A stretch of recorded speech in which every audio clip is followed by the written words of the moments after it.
तुम मुझे खून दो, मैं तुम्हें आजादी दूंगा।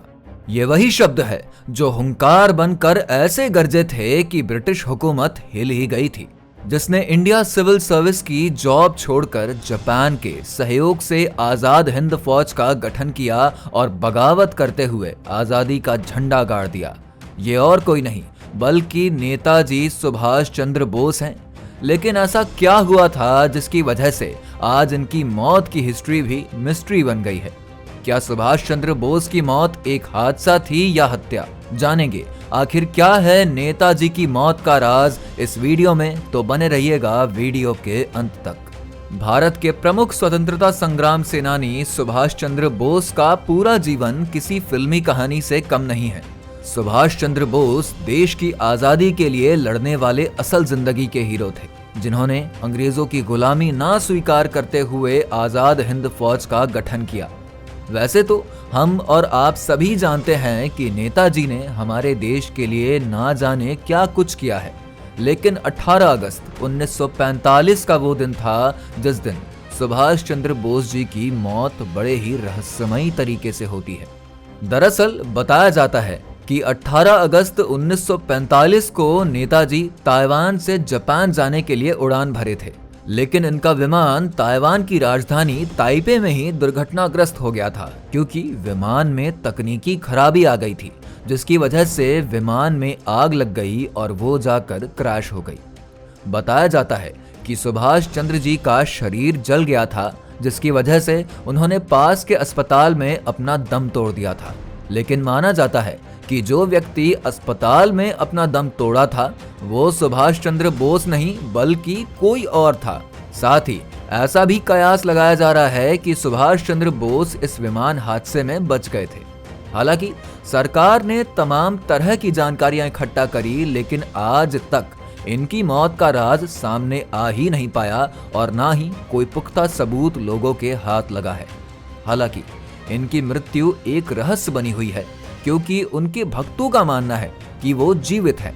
कई लोग देश के विभिन्न हिस्सों में नेताजी को देखने का दावा भी करते हैं।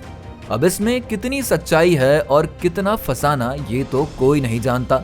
हालांकि उसी साल 2023 को जापान की एक संस्था ने एक खबर जारी करी, जिसमें कहा गया कि सुभाष चंद्र बोस का विमान ताइवान में दुर्घटनाग्रस्त हुआ था, जिसकी वजह से उनकी मौत हो गई।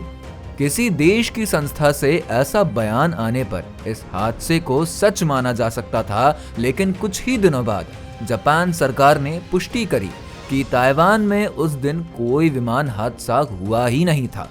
इस बयान से संशय और बढ़ गया कि जब कोई विमान हादसा ही नहीं हुआ तो नेताजी गए कहां?